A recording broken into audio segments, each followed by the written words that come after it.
Hai semua, selamat datang di channel Baca Saham. Pada video ini, kita akan membahas satu topik dengan judul berikut ini. Tapi seperti biasa, semua pembahasan bukan rekomendasi dan hanya informasi. Ingat, kerugian kamu tanggung sendiri ya.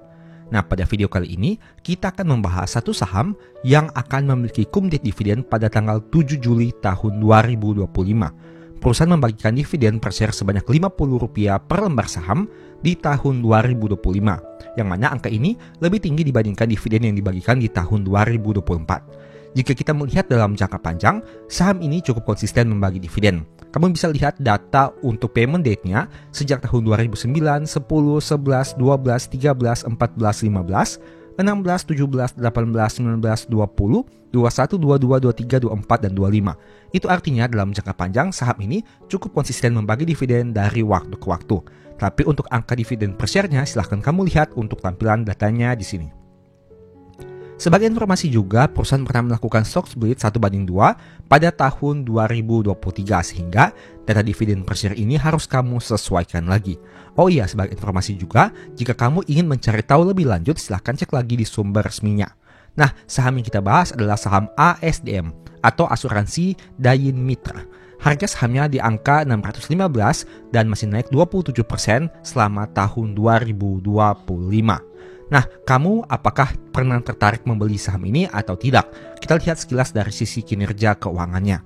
Pertama-tama dari aspek labanya, pada Q1 tahun 2025 mengalami kenaikan dibandingkan tahun 2024 dan tahun 2023. Tapi jika kita lihat secara nominal, sebenarnya nominal laba yang dicapai bisa dikatakan tidak terlalu besar jika dibandingkan dengan saham-saham yang lain. Kita lihat sekilas untuk pencapaian laba di tahun 2024 memang mengalami kenaikan dibandingkan tahun 2023. Itulah alasannya kenapa dividen di tahun 2025 lebih besar dibandingkan tahun 2024. Dari aspek profitabilitasnya di angka 9,7% untuk net profit marginnya. Net income-nya quarter year on year growth naik 20,3%. Tapi jika kita lihat di tahun 2024 ini secara tahunan lebih besar labanya. Kenapa?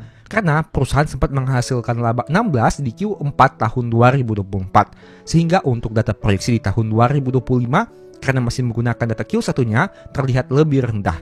Tapi ingat, untuk pastinya kita harus menunggu data Q2 hingga Q4-nya terbit agar supaya hasil lebih realistis lagi. Nah, sekarang mari coba kita hitung dari sisi potensi dividen yield saham ini. Dengan dividen per share Rp50 yang akan dibagikan, berapa besar dari sisi dividen yield mereka?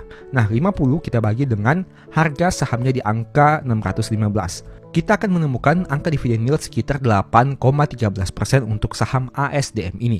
Dari sisi price performance, kamu bisa lihat dalam 10 tahun terakhir, harga tertinggi yang pernah dicapai adalah 650 dan harga terendahnya 392. Itu artinya saat video ini dibuat harganya bergerak pada angka yang cukup tinggi dengan nominal 615. Sehingga hal ini juga penting untuk kamu pertimbangkan dari sisi resikonya. Karena jika melihat grafik harga sahamnya dalam 10 tahun terakhir, harga saham di angka 600 ini sudah tinggi jika dibandingkan dengan harga rata-rata yang pernah mereka capai. Jika kamu lihat, harga di tahun 2025 mengalami kenaikan dari yang awalnya di angka 400-an, kini sudah di angka 600-an. Dengan kenaikan yang luar biasa seperti itu, menurut kamu, apakah mengejar dividen saham ini masih menjadi hal yang worth it, ataukah itu justru merupakan hal yang sangat-sangat berisiko? Silakan kamu lakukan analisa dan pertimbangan sesuai dengan keputusan kamu masing-masing. Dari aspek PBV, terlihat saham ini juga tidak terlalu menarik. Nah, kita lihat sekilas dari aspek nominal book value per share-nya. Mari coba kita lihat. Book value per share-nya di angka 1051. Memang jika dibandingkan dengan harga saham saat video ini dibuat, PBV-nya masih di bawah 1 kali. Tapi seperti yang saya katakan tadi, jika melihat data histori sebenarnya, harga saham saat video ini dibuat sudah sangat tinggi. Dan tentunya hal itu harus kamu pertimbangkan sebelum tertarik untuk mengejar dividen dari saham ASDM ini. Nah, ada satu topik menarik yang ingin saya perlihatkan kepada kamu. Saya lebih tertarik membahas dari sisi pengembalian dana untuk dividen yang mereka bagikan. Berhubung saham ini cukup konsisten membagi dividen dalam jangka panjang, mari coba kita hitung secara sekilas. Saya juga baru menyadari hal ini saat membuat video ini. Tapi ingat, mohon cek lagi datanya. Mungkin saja ada salah input atau salah hitung. Nah, tabel yang kamu lihat untuk angka DPS ini merupakan data yang saya rekap dari aplikasi Stockbit. Sehingga untuk validasinya lagi, silakan kamu cek di sumber resminya.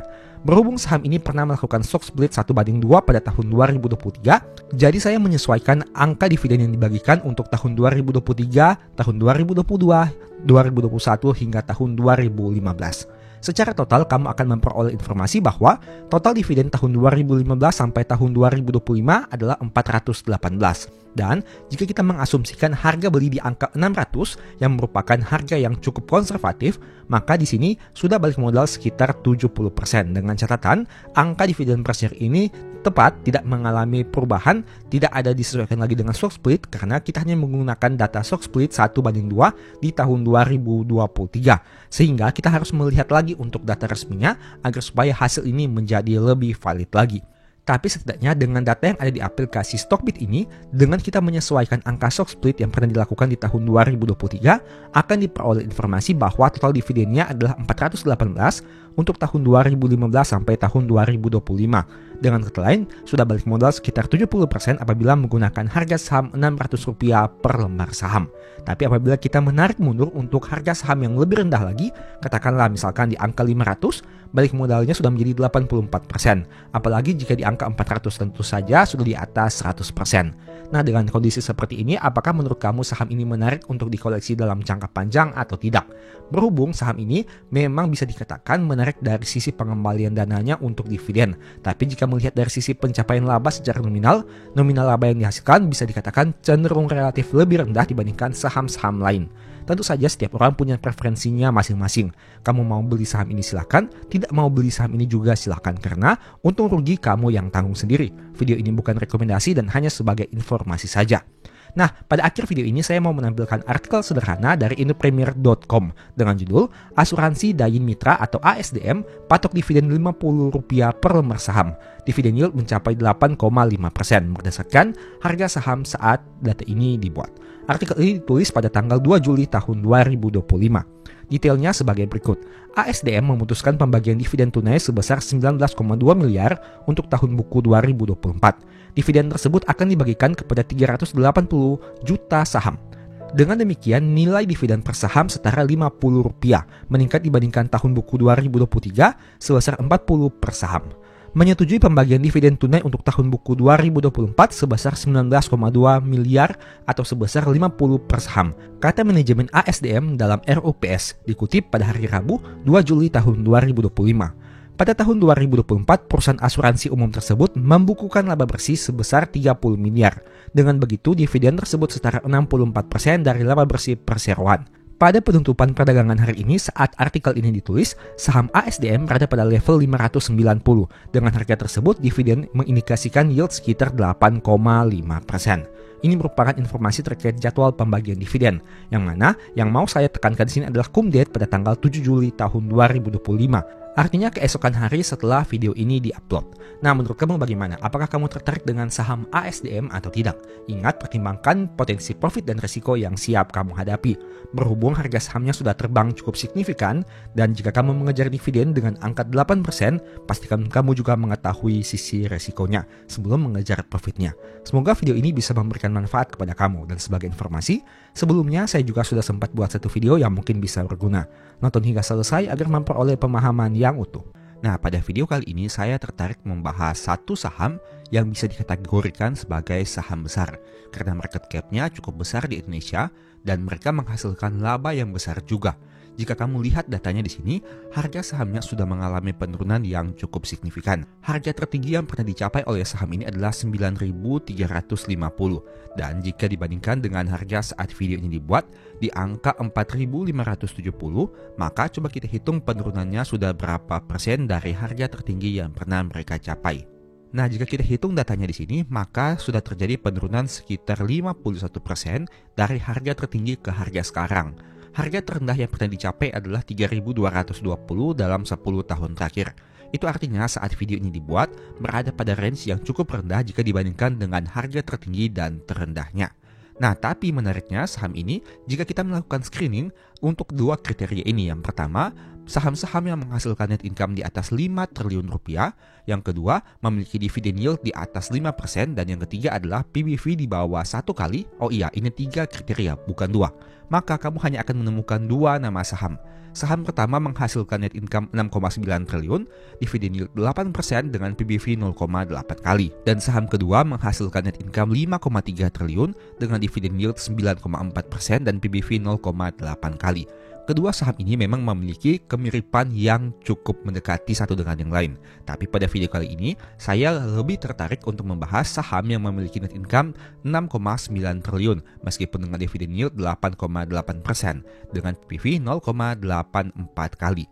Jika kita lihat dari sisi laba, kamu akan menemukan bahwa saham ini memang mengalami penurunan laba dibandingkan Q1 tahun 2024 dan Q1 tahun 2023. Dari aspek PBV-nya juga saat video ini dibuat, merupakan salah satu PBV yang terendah dalam 10 tahun terakhir. Bisa kamu lihat untuk grafiknya di sini.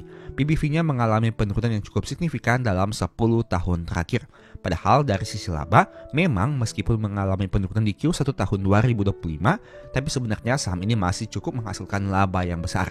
Terbukti dari hasil screening yang kita lakukan, dengan 3 kriteria ini hanya terdapat 2 saham. Dan salah satunya adalah saham yang menghasilkan net income di atas 6,9 triliun rupiah dalam 3 bulan pertama saja di tahun 2025. Nah sekarang, mari coba kita lihat sekilas terkait historical pembagian dividen dari saham ini. Oh iya, sebagai informasi, nama saham yang saya bahas pada video kali ini adalah saham Astra International. Ini merupakan informasi tampilan dividen per share sejak tahun 2015 hingga tahun 2025. Biasanya saham ASII membagikan dividen 2 kali dalam 1 tahun. Berhubung pada tahun 2025 ini baru 1 kali membagi dividen, sehingga untuk total dividen payment year-nya belum saya hitung karena kita harus menunggu lagi untuk dividen kedua yang biasanya akan dibagikan. Dan kamu juga mohon untuk mengecek datanya, bisa saja ada salah input atau salah hitung. Berhubung data ini saya rekap secara manual saja. Nah, dari data ini kamu bisa lihat bahwa dividen payment year ASII secara total mengalami naik turun dari waktu ke waktu. Di tahun 2015 216, di tahun 2016 168, tahun 2017 168, 2018 190, 2019 211, 2020 184, 2021 132, 2022 282, 2023 650, dan 2024 519. Dari data ini kamu bisa lihat bahwa terjadi naik turun yang cukup signifikan untuk angka total dividen payment year-nya. Pernah turun hingga 28% di tahun 2021 dibandingkan tahun 2020, tapi pernah juga naik hingga 130% pada tahun 2023 dibandingkan tahun 2022. Saham ini juga ternyata pernah memiliki kenaikan dividen yang berkali lipat, yaitu 114% dari tahun 2021 ke tahun 2022 dan 130% dari tahun 2022 ke tahun 2023. Tapi di sisi yang lain pernah juga turun. Bahkan dividen yang dibagikan di tahun 2024 ini mengalami penurunan dibandingkan tahun 2023. Begitu juga dengan dividen yang dibagikan di tahun 2025 mengalami penurunan dibandingkan dividen pertama yang dibagikan di tahun 2024. Hal itu terbilang wajar mengingat labanya juga memang mengalami penurunan sehingga menjadi wajar jika dividennya mengalami penurunan juga. Nah, hal menarik lagi yang ingin saya bahas adalah dari sisi jika kita memiliki 100.000 lembar saham ini, maka total dividen yang kita terima bervariatif. Mungkin pernah mencapai angka yang hanya 16 juta setahun, tapi pernah juga naik hingga 65 juta setahun. Itu artinya untuk saham Astra International ini, jika kita berharap hanya dari dividen saja, maka angka dividen yang kita terima setiap tahun itu bervariatif. Tidak tetap, kadang bisa tinggi, kadang bisa biasa saja, dan bahkan kadang bisa rendah juga. Nah, jika kita menghitung misalkan kita membelinya di harga Rp6.000 dengan memiliki 100.000 lembar saham, diasumsikan harganya adalah 600 juta secara modal. Maka total dividen yang sudah dibagikan untuk tahun 2015 hingga tahun 2025 untuk dividen pertamanya adalah Rp3.028. Yang mana jika kita dihitung berarti sudah balik modal sekitar 50,5%. Ingat, ini jika kita menggunakan harga Rp6.000. Bagaimana jika kita menggunakan harga tertingginya? Misalkan di angka 9.350. Berapa persen balik modal kita? Balik modal kita adalah 32% untuk periode tahun 2015 hingga tahun 2025. Nah, ini merupakan salah satu keuntungan dari saham-saham yang membagikan dividen dengan angka dividen yield yang cukup menarik. Karena dengan adanya penurunan harga saham, kita ternyata masih bisa berharap dari sisi investasi saham yang satunya, bukan capital gain, melainkan dividend gain. Karena meskipun harga sahamnya mengalami penurunan, selama perusahaan masih membagikan dividen dan selama labanya masih cukup stabil, maka perusahaan akan memberikan dividen setiap tahun berdasarkan kebijakan yang telah mereka putuskan. Dan hal itu bisa berpengaruh terhadap pengembalian modal kita dari investasi yang kita sudah lakukan. Contoh, misalkan kita membeli harga ASII di angka 9.350 dan dividen yang kita terima dalam beberapa tahun ini adalah 3.028. Mari coba kita kurangi. Berarti dengan kondisi seperti ini, modal yang kita investasikan untuk saham ASII tersisa di angka 6.322, yang artinya kita sudah balik modal sedikit dibandingkan modal awal kita yang kita investasikan. Kita tidak lagi dianggap membeli di harga yang paling tinggi yaitu 9.350, melainkan modal beli kita sudah menjadi 6.322. Dan jika hal ini terus berlangsung dalam jangka panjang, akan ada masanya di mana modal kita akan semakin mengecil dan mengecil. Itu juga belum termasuk jika kita melakukan averaging down sehingga membuat harga rata-ratanya menjadi berkurang. Nah, jadi dari konsep sederhana seperti ini, jika kamu memiliki saham dan harganya mengalami penurunan yang sangat signifikan, jika prospeknya masih bagus, perusahaannya memang bagus, masih ada potensi pertumbuhan di masa depan, manajemennya berkualitas dan lain sebagainya, maka ada beberapa saran yang bisa saya sampaikan pada video kali ini. Yang pertama adalah memanfaatkan dividen agar supaya kamu bisa balik modal secara perlahan. Meskipun tidak besar, meskipun dividen yield itu hanya di bawah 10% biasanya, tapi setidaknya setiap tahun kamu sudah memiliki pengembalian dana minimal katakanlah sekitar 6-7%. Dengan begitu, harga rata-rata kamu menjadi lebih rendah. Nah, untuk solusi kedua, kamu bisa memanfaatkan reinvest dividen untuk memperoleh lembar saham yang semakin banyak. Dengan begitu, dividen yang kamu terima pada tahun-tahun berikutnya juga akan semakin banyak. Nah, tapi ingat untuk poin kedua ini akan dihubungkan dengan poin pertama tadi. Jika poin pertama tadi kita balik modal dengan dividen yang kita terima. Dan untuk poin kedua, jika dividen itu kita reinvestasikan kembali, itu artinya secara logika kita belum bisa mengurangi dari harga beli awal kita karena dividen itu kita tempatkan lagi menjadi saham. Dan itu artinya harga beli kita tetap sama, katakanlah misalkan tadi 9.350.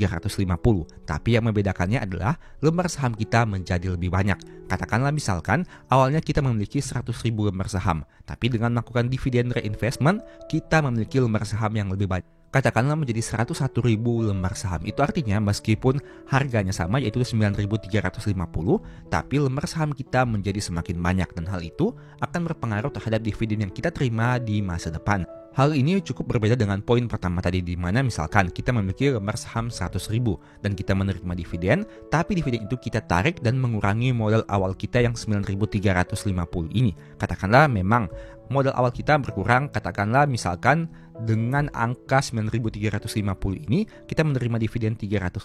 Artinya modal awal kita yang tadinya 9.350 menjadi 9.042, tapi jumlah lembar saham kita tetap sama yaitu 100.000 lembar saham.